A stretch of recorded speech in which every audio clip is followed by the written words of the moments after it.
are you, sir? Thank you for coming in. Thanks for having me, man. I'm so excited to be here. I grew up listening to you guys.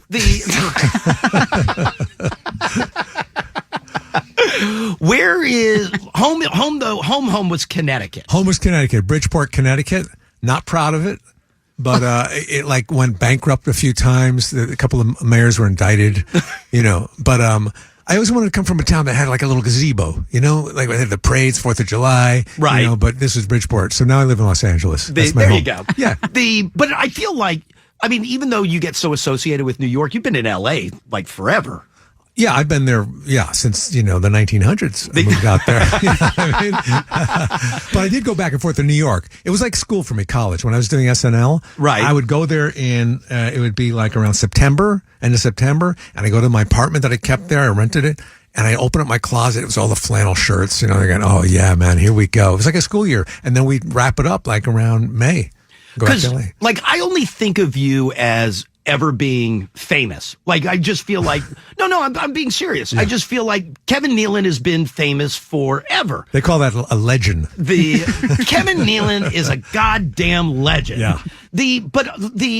Like, I don't think of you as being that guy who, like, as a kid, as a young teenager, or as a teenager, who was like, all right, I'm going to drive from Connecticut and I'm going to go to Los Angeles, and I'm going to try to become a stand-up comic. Like, that doesn't equate for me. It's just, it's Kevin Nealon. Of course, he's famous. Everybody knows who he is. He made it in TV and movies and the whole thing. And so I don't ever think of you as being that guy who was like, well, let me go see if I can even try this and get going. Well, I would tell you that it was twofold, me going to Los Angeles to get on stand-up. There was also a woman involved.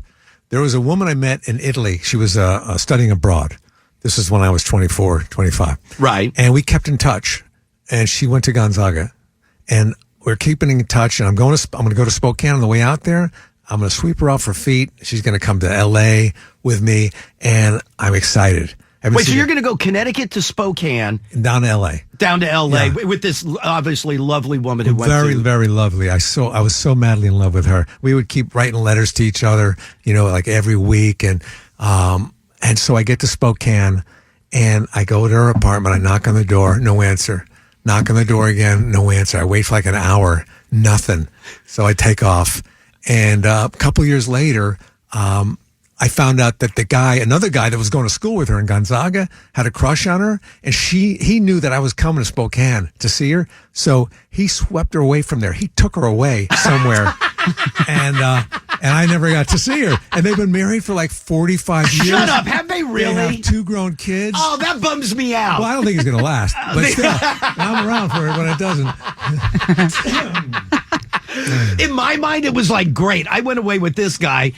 Other guy goes on to become Kevin Nealon, and I'm stuck now with this with this loser. Yeah, I know. But you know what? It all worked out. But is the story true? You get out to Los Angeles, and you want to be a stand-up. You drive right to a comedy club. You go right to the Improv, yeah. Right, and literally just walk in, and I don't know who the owner of the comedy club is. But you go up to him, you go, hi, my name's Kevin. I want to be a stand-up comedian, and I'm here. And he just happens to be the owner of the place, and he's like, sweet, come to an open mic. Well, sort of that's the way it went. I go to the Improv. I park my car, which is a 1973 Pontiac Grand Borough that my grandfather used to have, 100,000 miles on it. So that must have been a nice ride from Connecticut. Oh, yeah, it broke down in Portland somewhere. So I knock on I'm looking through the window, and the owner, Bud Freeman, who was responsible for all these Improv now and comedy clubs, and the brick wall thing, he sees me and he opens the door. He goes, "Can I help you?" I said, hi, I'm Kevin. I've heard so much about your club and I love comedy. I just want to come out and see what it looked like. He goes, come on in. And he shows me around. He brings me into the back room, the showroom, and I'm just like, this is the altar of comedy, because I know who's performed on that stage. Robin Williams, Steve Martin, Albert Brooks, all these people that I admired, Andy Kaufman. And he shows me around, and as he leads me out, he goes, well, come back again. And I said, I will. And I came back probably since right now. I was there the other night. Okay, but let's hit pause there for a second. True or false? When you went back to go do an open mic, right? Yeah. No, because at that point, you're not the legend, Kevin Nealon. No, I never even told him I wanted to do stand-up. Oh, he was just come back? I was scared. No, but that's what I was going to say. Isn't the story, you would pull up to the Improv, and you would be like, okay, there it is. Right. I'll try again tomorrow. And you would leave. Right. And eventually it was like, you got the balls to get out of the car. Yeah. And you would stand on the sidewalk and go, get a little closer. There it is. Yeah. All right, back in the car, and I'll come back. Back up to Downey, another 45-minute drive. So every Sunday that happened. Every week? Every Sunday, yeah. And then eventually I got the nerve to go into the bar area up front and hang out. And then I go into the back showroom, keeping a low profile. And then I put my name in the bucket, maybe 2 months later. And they call me. So for 2 months, yeah, you just drove there and looked at the place. Just looked at it, slowly edged my way in. It's like a feral dog. It's getting closer and closer to the dog food, He's kind of afraid, he's looking around, And so I go in there and they call my name. I get the peak of it, back room. They say, Kevin Nealon, and everybody's looking around and I'm looking around, so they won't see me because I'm not going up, man. This is too many people. Oh, wait, so you weren't going to go? Oh, I didn't go up, no. But then finally... You didn't go up? No. A guy calls your name with all those people. I don't rush into it. Anyway, the next week, there was maybe 2 tables of 4, and it was like 1:30 in the morning. They called me up, and I had the best. I was hooked. I was addicted to it. Were you really? Were you good? At the time, probably not. But good enough to keep going back and not told to go home. Right. And eventually, and I lived there. When people came out to visit me, and they say, hey, where can we go? Like the Man's Chinese Theater. I said, I don't know, man. I can take you to the Improv. That's all I know. And eventually I got a job bartending there for 2 years. Right. And it was on open mic night. And so it was a slow night. But just things started snowballing, and I got more and more experience and watched all these comics come in. I see Andy Kaufman, Robin Williams coming from Mork and Mindy. He still had the suspenders on. I love that story in your book. I love that story. The parts of that I love, and that we'll eventually get to the book, but which is really kind of your memoir more than anything. You're right about that. I love where I think he's the first one, if I remember correctly, and it's Robin Williams, and you talk about here's this idol, it's Robin Williams, and he's never off, and he's fine, and you talk about how he would come straight from the Mork and Mindy set, still dressed as Mork, and hop up on stage. But you said something about him that I thought was really interesting, where you said, when the first time I saw Robin Williams perform, it actually made me feel depressed, because at that point I knew I'll never be that good. Yeah. It was a total different style from what I was imagining I would do. Right. And I never heard of him before. A lot of people hadn't heard of him. This was like before Mork and Mindy. Right. And he was kind of like a street comic. He'd walk through the audience and take people's, women's purses and pull out stuff and make fun of it. Oh, there's a Gotex, there's a tampon, And then he'd go up on stage. He never used a mic, because he was used to working on the streets. And he had these moves because he wanted the Juilliard, and I'm just like trying to think of a joke, But yeah, so I kind of got to know him over the 35, 40 years that he'd come into the clubs and stuff. And it was never like a personal thing. It was always, I called him Bobo. He called me boss. He called everybody, hey boss. Cause he can't remember the names probably. He meets so many people. Right. And I never really had a real conversation with him. But it was, But when you talk about seeing all those icons go through when you were just a bartender, you mentioned Andy Kaufman, who was when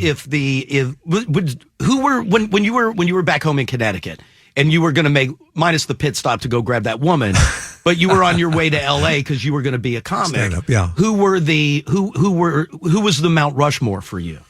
Well, Steve Martin, Andy Kaufman, and Albert Brooks, and I met all of them. And I'm friends with 2 of them now. Right. And I just helped dedicate this Andy Kaufman star on the Hollywood Walk of Fame a couple weeks ago. And which was a real treat for me because, he was so unique. That's what I was looking for, someone who's original and unique. Right. And there was the people like Letterman and Jay Leno there too, who were good. But those guys really impressed me and I think influenced me a lot. So when you end up meeting them the first time and seeing them come through, does that drive it, or was it like a Robin Williams thing where you're like, that's a whole other level? Yeah. I'd be sitting in that back showcase room, and Jay Leno would get up and he'd crush it. He's a stand-up. He was really good, and I'm just thinking, man, I don't know, and I was even thinking about going home. Going back to Connecticut? Going back to Connecticut after You can't do that. Well, I wanted to give myself 2 months to feel it out, see if I had some, potential. So I have enough. 2 months? Yeah. In 2 months, you're going to decide whether or not, you know what? SNL, here I come. I'm giving myself 2 months to get this done. No, I was giving myself 2 months to get inside the Improv. Oh. No, whatever it was. It wasn't a long time. And I had enough money for this rent. I was paying $135 a month for this house, this little apartment on top of the house, not too far from Paramount. And then I had enough money, I think, for gas to get back to Connecticut. I didn't know what to do. So I called from a payphone and I talked to my dad. I said, Dad, I don't know what to do, man. I don't know if I should stay, if I should go. And I know he wanted me home, but because he's such a great dad, he goes, you're a big boy. Stay out there. Give it a shot. Right. I said, but Dad, it's already been 3 days. Come on, man. So that's why I stayed out there. I kind of owe a lot of it to him. And it's just been a great trip, man. I loved it. Even if I never made it, I'd still be doing open mic nights right now. Would you really? Yeah. That was your life goal, was to be a stand-up comic. Oh, yeah. That's all it was. And then, this actor came up, this teacher actually sat next to me at the bar. He goes, do you ever think about acting? I said, no, I just want to do stand-up. He goes, well, because a lot of casting directors come in here and they like somebody, they'll have them come and read. Right. Cold reading. I said, oh, maybe I should take some acting classes. He goes, yeah, here's my card. I teach on Tuesdays. Are you serious? Fridays, yeah.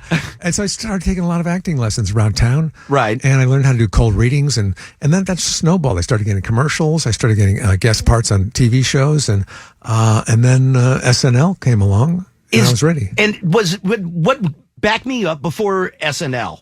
Back me up. Well, actually, I want to go back 2 stories. Yeah. And again, so the book is, I exaggerate, and Kevin is got the artwork is amazing, and I don't understand all they're caricatures, but then they don't look like the guy at the park or at the fair who does it. It looks like art, but it's caricature art. Caricature art. Well, you know what it is. I don't know what the hell it's called. Tell me more. Tell me more about this. What is it? I'm a little confused. No, but it is a little confusing because you hear caricatures and you think of the guy at the fair. Yeah. But it's like they're painted. They're beautiful, beautiful pieces of work.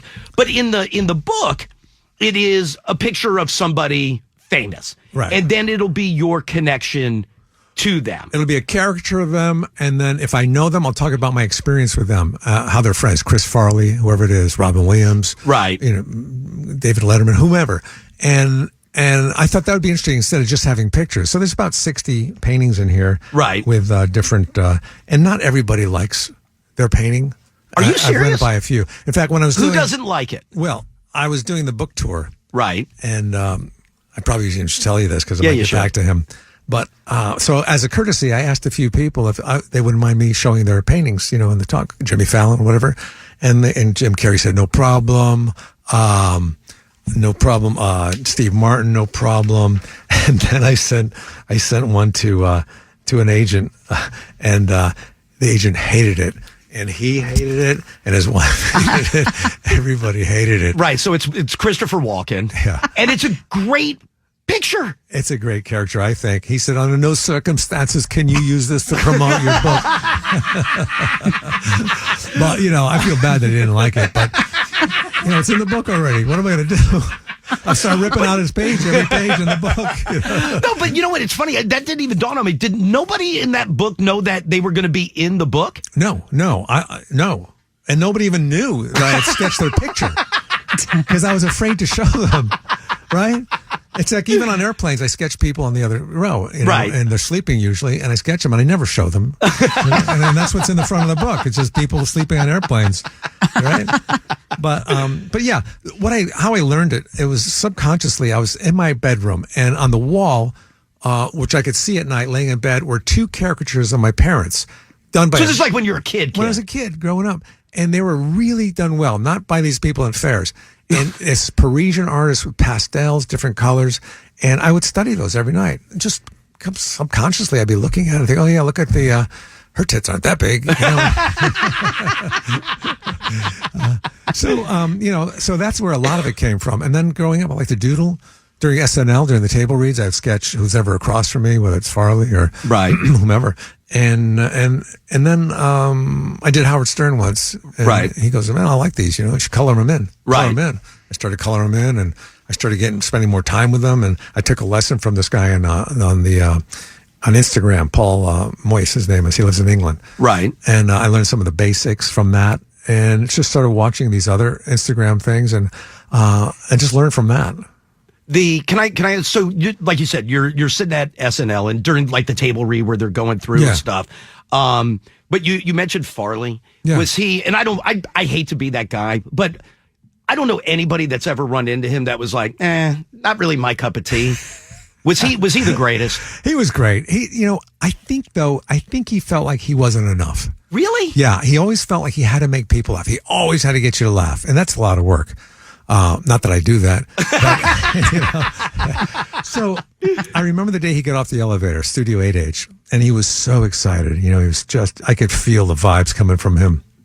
And he was pulling up his pants like he was Matt Foley, the motivational speaker, and he would hang out with Sandler and those guys in that side of the building, 17th floor. And it was Sandler and Spade and Tim Meadows, and Rock was around there somewhere. And he was always trying to get those guys to laugh. And they egged him on too. No matter what it was, they egged him. Like one time, Sandler wanted to not Sandler, but Farley said he was going to stick his ass out the window on the 17th floor and take a dump down to the 49th Street. And they're all like, do it. So, he drops his pants and he's sticking his ass out as far as he can get. And he takes a big dump. Are you serious? Yeah, but it didn't clear the windowsill. Damn it. So it landed on the windowsill. And it's still there today. Now, is the story true when you interviewed with Lorne Michaels? Yeah. And he offered you the job? Did you really tell him, I'll think about it over the weekend and get back to you? Yeah, I did. Because did you know at that moment, though, I'm taking this job? Oh, God, yeah. Are you kidding me? And I think he knew it, too. But my manager said to play, massage hard a to little get. bit. Yeah, sure. And so he asked me, he goes, well, what do you think? Would you like to be on the show? God, well, let me think about it over the weekend. Huh? And he goes, what do you think about it over the weekend? We'll see you in New York on Monday. And he did. But what I didn't know was that my manager also managed him. So he probably managed Lorne Michaels? Yeah. That's hysterical. I know. He's fine. He's coming. As a matter of fact, lowball him. I'm going to tell him to take it. Yeah. He's going to come in. He's going to say, let me think about it over the weekend. Just so you know. What was your, prior to SNL, what was your connection to Dana Carvey? Dana and I knew each other from the stand-up circuit. Okay. He lived in San Francisco. Whenever I went up there, I would stay at his house. He lived with Paula Poundstone for a while up there. Right. They had a big old house. They call it the old Cooper house. So I would stay there. When he came down to L.A., eventually I had a house in the Hollywood Hills with another comic and a writer. And Dana rented the apartment over the garage. And we would hang out in the driveway just kind of jamming on stuff. And he was really good with the impressions and stuff. Right. And so, of course, he gets selected to be on SNL. I'm excited for him. I'm proud. I'm happy that I know somebody on SNL. And off he goes to New York. And that's like in the summer for that coming fall season. And 2 weeks after he's gone, I get a call from him. He goes, Kev, I'm out at Lorne Michaels' house. I'm in the back bedroom. Guess who's in the kitchen? Bill Murray. I said, no way. He goes, yeah. Hey, man, listen to this. Lorne's looking for one more cast member. I told him about you, and I think he's going to want to see your audition tape. I said, are you serious? Did you think he was lying? No. Oh, so you believed him at that point? Well, okay. all I knew that Bill Murray was in the kitchen. Oh, okay. I said, Bill Murray's in the kitchen? I wasn't hearing that other stuff because I didn't want to buy into that because I knew I'd never get in on that show. But I sent my audition tape in, and then the next week, I get another call. Kev, good news. Lorne liked your tape. I think they're going to fly you in for an audition. Oh, guess who's in the kitchen? Steve Martin. And again, I'm like, Steve Martin's in the kitchen? Anyway, I fly in, and because I don't do characters or impressions or accents. You're a stand-up. I'm a stand-up, a really, really good stand-up. Thank you. Yeah. Thank you. It's true. And you'll see. I'll show you. But so at that point, then you obviously you meet with Lorne. Yeah, I fly in. I go to Studio 8H. I've never been there before, and I do my little audition. I don't even remember what it was. And I fly back to LA, and then I'm sitting in a high rise in Beverly Hills across from Lorne. He's offering me the job. Dude, that's awesome. It's crazy. That's crazy. Awesome. Because a lot of people say, how did you get on SNL? Although they phrase it more like this. How did you get on SNL? But anyway, what I was going to go back to is in the book you have a caricature of, I don't like calling them caricatures because I don't want people to think that it is the fair thing. Yeah, I exaggerate is the book. My Brushes with Fame. And Johnny Carson is in there. Yeah, that may be the greatest stand-up story ever. Where it is, and I'm going to paraphrase it and correct me when I start getting it wrong, is so you're living in L.A. Wrong. But that's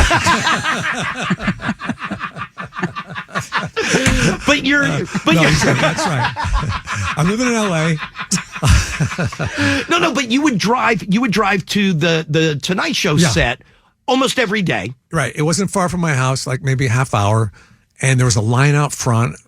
By the way, thank you for reading the book. You're very. It's flattered. Great. No, it's awesome. It's the artwork. Just to look at the pictures is great. Well, I did that for you because I know you like pictures. But you start reading the stories, and it there's stuff in there, and the Carson story we have to tell, and you read that, and you're like, oh my God, this is amazing. Right. Like it's an amazing moment of time. Right, because I used to watch stand-ups on that show, and that made the stand-up. It validated the stand-up comic, and especially if it were your first time, that was exciting to watch a comic on for the first time. And if you got called over to be on the couch with them, that was like, oh, that was the biggest compliment a comic could get. Ultimate, right?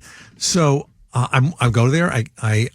There's always lines out front for people to watch. It's all free. They give you 2 tickets each. And I knew that. And I wasn't going to go there at 3 p.m. and wait 3 hours to get in. So I knew the process. I would go there maybe a half hour before they let them in. I go up and down that line, very sympathetic. I say, does anyone have an extra ticket? Does anyone have an extra? And I'd always get one. And I'd go in there and it'd be like a Vegas show. He would come out, warm up the audience a little bit, talk to the audience, and then, the other people. And then I would see everybody, like comics on there, Paul McCartney. And I'm like, this is amazing, and it's free. And the band, I knew the band, everybody. I knew who played the trombone. I didn't know their names, but I knew where they sat. And so I auditioned, a couple of years later, 4, 5, 6 years later, and I get passed to be on the Tonight Show. So you go watch this thing, and you're doing stand-up, and you're working your ass off. 5 years later, the guy who books the comics, you audition for him. Right. And he says... Well, first of all, I'm so nervous. I got sweat coming out of me. It never came out of before. I got sweat running down the back of my legs. I was so nervous. And he said no. Oh, yeah. The first couple of times, no. And then he says, and then he wants me to audition for a show called The Mike Nesmith Show. He used to be one of the Monkees. The Monkees, right. And I say, okay. And I'm thinking, well, I'm going to do what I want to do this time. I'm not going to try and customize it for what I think is good for The Tonight Show. So I do my bit then.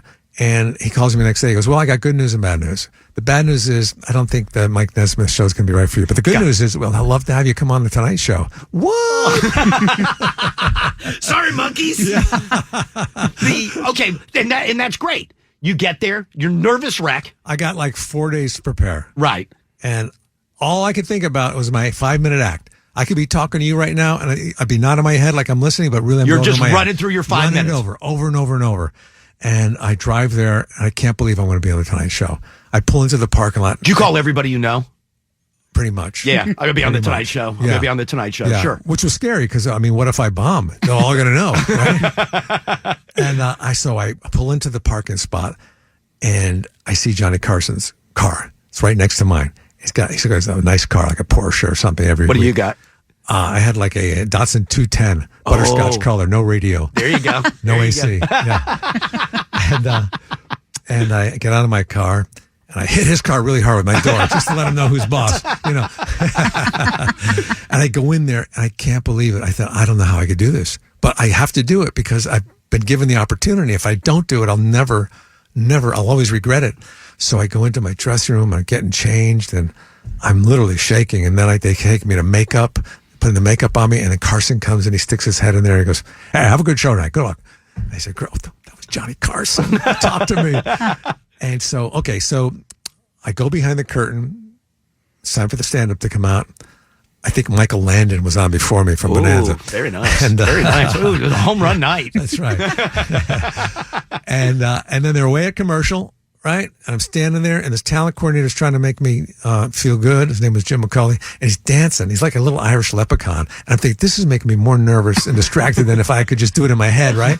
So the band's playing, and I could picture the band because I watched from the audience so many times, and I knew who's on the trombone, and then it stops, and then Carson introduced me, and the curtain opens, and I'm walking out, shiny black floor, and the audience is applauding. And on the way out to that little mark where I'm supposed to stand, totally went blank. Forgot your whole 5 minutes. set. Forgot every piece of it.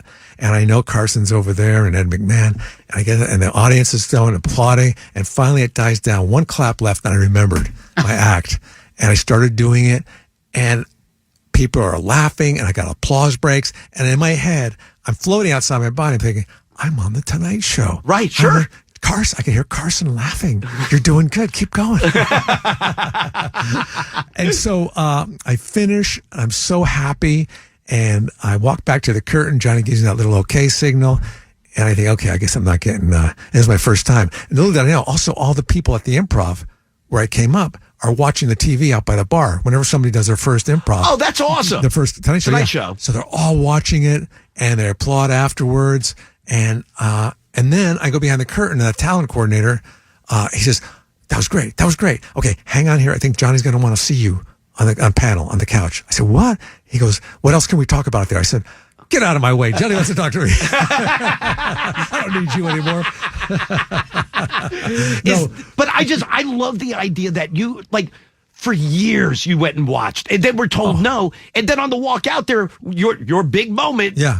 Gone. And head is empty. Nothing there. Still nothing there. But now, fast forward. Did that ever happen at SNL? No, because we had cue cards. I guess that's true. But I remember I never had a bigger high than going on the Tonight Show. That's the highlight of my career. Was it really? More so than SNL or Weeds or anything like that. But I remember doing the first sketch on SNL, and it was Mr. Subliminal, which is kind of a hard thing to do because you have two conversations kind of going on at once, right? Right. And Lorne Michaels, like 10 seconds to go before I go on my first sketch, live TV.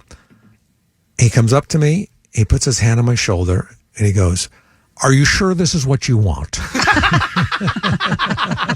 I said, let me think about it over the weekend. All right, let me do this. Let me take a quick break. Kevin Nealon is with us. He is at the Comedy Loft in D.C. 2 shows tonight, 2 shows tomorrow night, and then on Sunday, thecomedyloft.com for tickets. Quick break. It's Elliot in the Morning. Elliot in the Morning.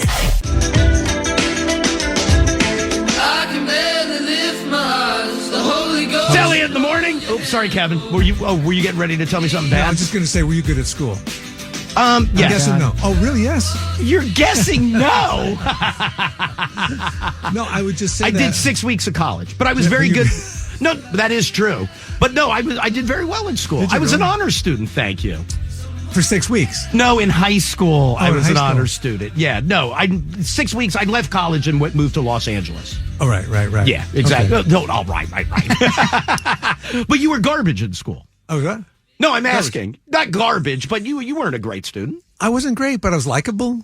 I was likable. In fact, I did take I was just saying to Megan, who brought me here, I took a night course in college, 3 credits, so I could play on the football team because I love football. And that made you eligible. And so it was in criminology. Right. I went to like 3 classes, and I got to play the whole season on their football team. What school was that? Fairfield University in Connecticut. Are you serious? Yeah, Fairfield, Connecticut. And you took one class at night? One class. And played football. MVP. Quarterback and kicker and punter. And you know what, Elliot? I was so good. When I went to LA, I was going to do a walk-on tryout for the LA Express, I think they were called. It was USFL. The USFL team, yeah, sure. Yeah, because I had a really good hang time with my kicking. I can't tell if you're lying. You're being serious. Yeah, I wouldn't kid about that. You know I don't kid about that stuff. So I thought this would be great for my stand-up career because as they introduced me, this guy's very, very funny coming to the stage now. And by the way, he's also the punter for the LA Express. I'm assuming you never went and tried to walk on? Well, I didn't because luckily my career took off in comedy before the tryouts. There you go. Because, if I went on to kick, it would be different. Like, all right, coming to kick now, Kevin Nealon. By the way, also a stand-up comic. Did you play like growing up the whole time? I played a lot of sandlot football. Right. I never played organized like high school or anything, but we played with helmets, shoulder pads, all that stuff, and no refs. And we played gangs from across town on the football field, and it was brutal. I mean, we were really, fights broke out. So I was kind of tough, Were you really? Yeah. So you were a big fighter back when you were? Only when I had to. I didn't start fights because I got hit once in the nose. I just ended them. But so I had some experience with football. I had a good arm too. I could throw really far. And I just like you never played organized football, Never. and then you were a starting quarterback for a college team. That's right. They weren't that good. And what happened was the starting quarterback got hurt. Right. The first game. So I got to play the whole season. Look at you. Yeah. Look at you. And then some of the players were kind of jealous, I think, because they wanted to be quarterback. And so we show up for spring training the next year. By the way, I'm 27 now. Now I'm like 21 or 22. And the coach calls us in, me and my buddy. And he goes, guys, you got to take 12 credits, man. People were, I don't know, somehow, they changed it now. You got to take 12 credits. So I said, okay, screw you. I'm going to go do stand-up comedy in L.A. and pick up my girl. I want to go back to one more thing about the book. I exaggerate. Are you doing another one?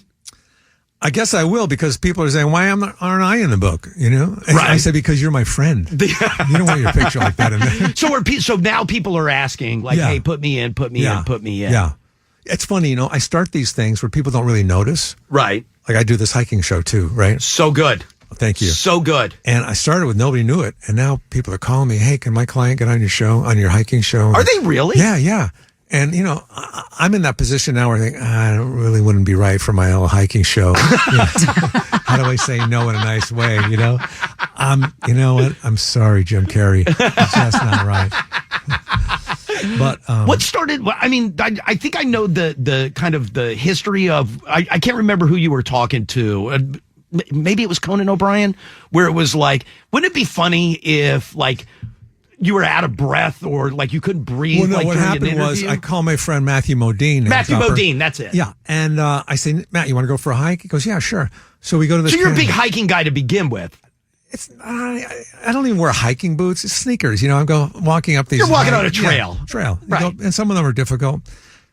So he goes, sure. We didn't see each other for a while. And so we're going up this kind of difficult trail, getting near the top. And we're both like, And I said, so Matt, and when you came to Hollywood, and he'd answer me back. I said, this would be a funny talk show. Like if I was interviewing you and we're both out of breath. So, I held my cell phone up. I said, so Matt, you did, what are you up to now? And I posted it on Twitter, and little 2-minute segments, and people started liking it. But then on the way down the backside of the mountain, I started asking more serious questions. I said, Matt, you ever turned down a movie you read?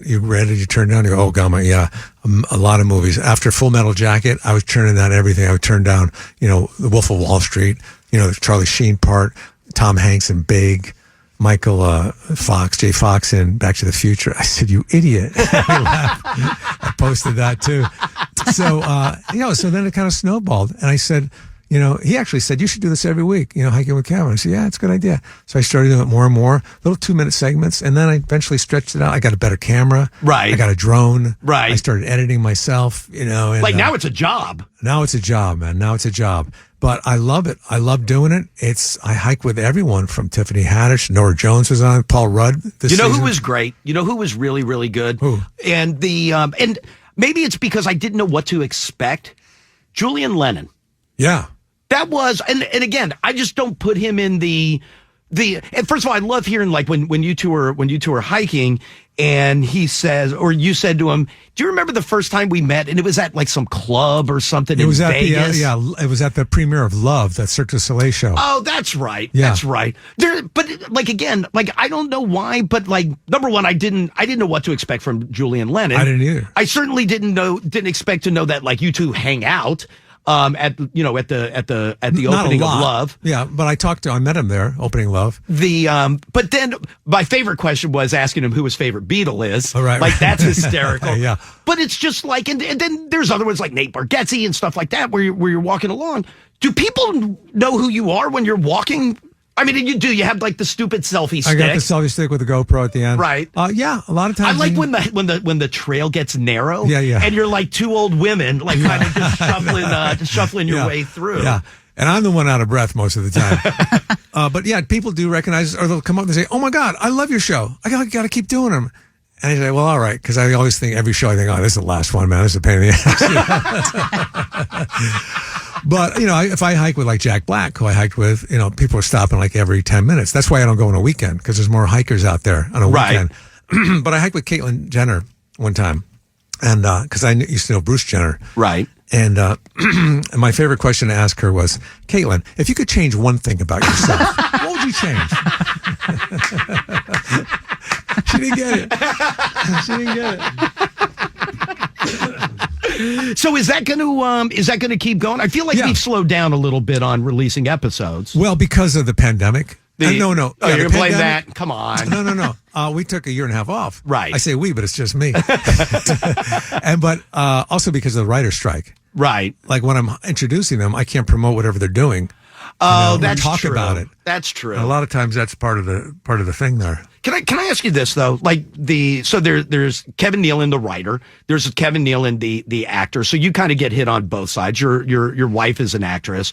Have you and just like for posted stuff, you've been pretty, I don't know if active is the right word, but busy at the picket lines and being supportive and the whole thing. Mm-hmm. Is this thing any closer to ending? I don't think so. Really? I don't think so. Is it that hard to figure out, or is it just people being not wanting to get there yet? Well, I think it's people don't realize that these companies are big conglomerates. They're not, this television and movie thing is just one thing they do, and they probably don't even care about it that much. Right. So, to end this strike probably isn't something they're in a hurry to do. But, it makes a lot of sense to me. I mean, people should be getting paid for their, for all the streaming stuff and, writing. And because without the writers or the actors, there'd be no shows. Unfortunately, there's so many shows banked now. There's so many platforms. They could show these things forever, it seems like. Well, that was the other thing we were talking, I guess it was yesterday or the day before, is where's the cutoff point where it's like, if the strike goes beyond X date, like, then there really is nothing to air. Like now I know they have like reality shows that they could go to, or reruns, or if it ended today and everybody went back to work. Yeah. They would still have time to get stuff produced and get things done. Yeah. When does that line, because they have to be looking at that line also. When is that point? Before they can get it done? Like when is that point where if we don't get back to work, then we lose seasons? Oh, you mean the producers saying that? The companies? I don't think they'll lose seasons. I think they have stuff banked already, things that have been done already. That much? And a lot of stuff. They got a lot of stuff. Or they could show reruns. Right. A lot of these, as you know, there's all these series. Like I've been watching Peaky Blinders lately, which I love. And, there's 6 seasons of that. And there's other shows where they have a lot of seasons too, so they can air those. But, I really don't know. I don't know what the story is behind it. But people are out there picketing. And I have 2 T-shirts, which I love. I know it'll be valuable one day. I got so many T-shirts in my closet. I can't throw away. How about you? Probably not the same cool ones that you have. Oh, my God. I got Moscow 1980 with the Olympics. They were canceled.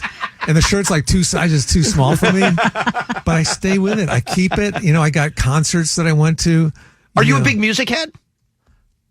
I play the guitar and the 5-string banjo. Right. No, but I meant like going to shows and stuff. I was just saying earlier today, I don't like going to concerts anymore because it's just too unruly. People are you can't. You're not a big mosh guy? I am a mosh guy. Right. I go for the mosh, but not for the music, baby. Yeah. But I love rock and roll. I grew up, listening to a lot of rock and roll, classic stuff. Right. But, I just can't see myself going to a concert now. And The last concert I think I went to was Jimmy Buffett, actually. Oh, really? Yeah, and it was at the Hollywood Bowl, and I got there late, and I couldn't get a seat, and I had to stand near the speakers. Right. And everybody, the parrot heads were all drunk and, waving their hulas and stuff. And I thought, I don't know if I could do this anymore. I don't know. The long lines in the bathroom. And, me, I get up a couple of times in the concert. And I have got one of those porta potties, though. The little plastic John he paid too. Did you like when musical guests would come to SNL? Oh, yeah. I love that. I was a big fan of James Taylor. Right. And I would, Jim Taylor. No, James Taylor. And he would be on the show. I couldn't believe it. And I got to talk to him, Paul McCartney, Keith Richards, Mick Jagger, Paul Simon, all of these dinosaurs that I listened to, and Aerosmith. And I would ask a lot of these guys, because I played the guitar. I said, the lead guitarist, I'd say, who influenced you the most growing up with a band, with a guitar? He goes, Chuck Berry. Everybody said Chuck Berry. Oh, really? Yeah. But James Taylor, I was a huge fan of, and I don't know if you read that part of my book, but I was talking to him near the craft service table, right, food and stuff. And I was asking him, James, how do you form this? Are you using your pinky on that chord? He goes, yeah. I said, I was afraid of that. And we got to talking, and he, long story short, he goes, we ought to hang out sometime. I say that a lot, but I really mean it. Here's my phone number. And I'm like, oh my God, I got James Taylor's phone number. And I'm so excited, and I don't know when to call him, It's like a girl. And I go home, and I think, okay, 2 days, that's enough time. And I call him, and he's ready to go. I go to his apartment, I go up the elevator, he opens the door, he's standing there with his dog. This is a guy I grew up listening to, trying to learn how to play his songs, lifting the needle up off the record, putting it down, going to his concerts. That's when I went to concerts. And I show up, and he goes, you ready? I go, yeah. And he goes, where do you want to eat? I said, whatever you want to do. He goes, well, there's a great Cuban restaurant on Broadway. And I'm like, that's spicy, man. I can't eat spicy. I sweat. I get all red. But it's James Taylor. I'm not going to say anything. Whatever wants to do, I'll do it. So we get there, and I'm eating that spicy food, and I am dripping, and I'm red. And I'm asking him questions like, now what about your pinky? Do you use that on that chord? So yeah, I did meet a lot of musicians. I'm sure Eric Clapton, and they stay after some of them. They play a little concert there. Do they? At the studio. That's awesome. That's great. Prince. By the way, your portrait of Prince it's just him smiling. Yeah. And I think it's from what was it, SNL 40? It was the 40th after party. Right. At the Plaza Hotel. Everybody's there. Everybody, tuxedos. It was like the Hollywood Wax Museum. There's Eddie Murphy. And then I'm standing outside the ballroom with my wife. Other people are there. And I turn around face to face with Prince. And he smiles. And I smile because we both know each other from, on TV. And I've never seen him smile like that. So that's what I depict in the. Yeah, right. That's what I remember from. You see the picture and you're like, oh my God, Prince has teeth. I know, right? But he's short. So we talk a little bit, just small talk, and he said, I don't say this often, but I really like to hang out with you sometime. Here's my phone number. No, that didn't happen. But he shook my hand. And then I introduced him to my wife, because my wife is a huge fan of his. Right. Loves Purple Rain and all that stuff. And I appreciate him, but I'm not that big of a fan. And she shakes his hand, and then he leaves with these, this backup band girls with their shaved heads and stuff. And he just kind of filters away. And my wife goes, oh my God, Prince never touches anybody. He shook our hands. And I think I felt like a purple electricity coming through my arm. I said, okay, we need to go. I just like the total afterthought in that whole story was like, and Taylor Swift's playing in the background somewhere. That's right, she was actually. I forgot about that. Yeah, everybody was on that stage. Paul McCartney, Taylor Swift, Prince went up later and played. We were home sleeping because it's like 3 a.m. The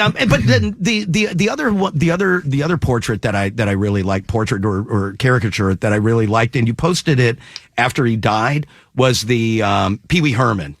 When you or Paul Rubens, but when you posted that, but even that little blurb after he died, where you were like, Paul was great. He would send us holiday cards every year, and that's a part that nobody's going to be like, I guess Pee Wee's really good about sitting down and sending out holiday cards. Right? No, he's great. He's great about that. And also, I listened to a few what do you call it? Video messages from him with other friends like Kathy Griffin. Right. Kathy Griffin. You should check that one out, where he's just so funny. Kathy, I wanted to wish you a happy birthday. And I like you, right? Like you. And he looked off and he goes, I would come over, but I'm very busy. I'll be right there, everybody. And truth be told, I did not draw that caricature. That was from this caricature that I really admire, caricature artist. Oh, okay. And I gave him credit at the bottom. But, it's funny when someone dies, you start seeing all these caricatures of them. And some of them are really good. It makes me think, I gotta get out of this business. This is like the Robin Williams of caricature artists. But weren't you taking like classes with like caricature? I don't know if they're teachers, but like guys that you idolized, right? Who were doing that. Well, I grew up. I love Sebastian Kruger. He's a great caricature artist, and then the guy with just draws the line. I forget his name. He's very famous. Anyway, I doodled and sketched all my life and did characters, but they weren't this intricate and colored in. Right. And so, I start looking at Instagram at different caricature artists and thinking, wow, these guys are amazing. And I see one that I really like, and I see that he's offering courses in England. So I'm Skyping with him. I take 10 classes, I think, for £500. Right. Whatever they call the money there. Euros, EUs. I don't know. But anyway, it was great. It was like an hour. But it was, it's more about practicing and doing it. He showed me some of the basic techniques. But you develop, it's like stand-up. You start off emulating somebody, right? When I started off, it was like Steve Martin. Right. And Andy Kaufman. And I saw a lot of people doing Woody Allen and David Letterman until you develop your own style. And so that's what I did. I started like doing what they did a little bit just to learn how they did it. And then I started creating my own style. And I still haven't gotten there yet because I know there's something different I want to do. By the way, I haven't done a character since I finished this book because I was so burnt out. It's been almost a year now. And I thought, man, never again. Is it weird? Like you said earlier, when you first left to go out to Los Angeles, it was Andy Kaufman, it was Steve Martin. Yeah. Dana Carvey's calling you and like Steve Martin's in the other room. Yeah. Did you ever in your life, when you got into that old beat up car and started driving, think that it would go where it's gone? That you would be playing the banjo with Steve Martin and Never. be great friends with him and be at dedications for all these people? And like, could you even dream it would have gone that way? Never could dream about it. I was drunk number 2 in Roxanne. Right. I couldn't believe I was working on a movie with Steve Martin, and Albert Brooks from all these movies, in his stand-up. He was just a real trailblazer.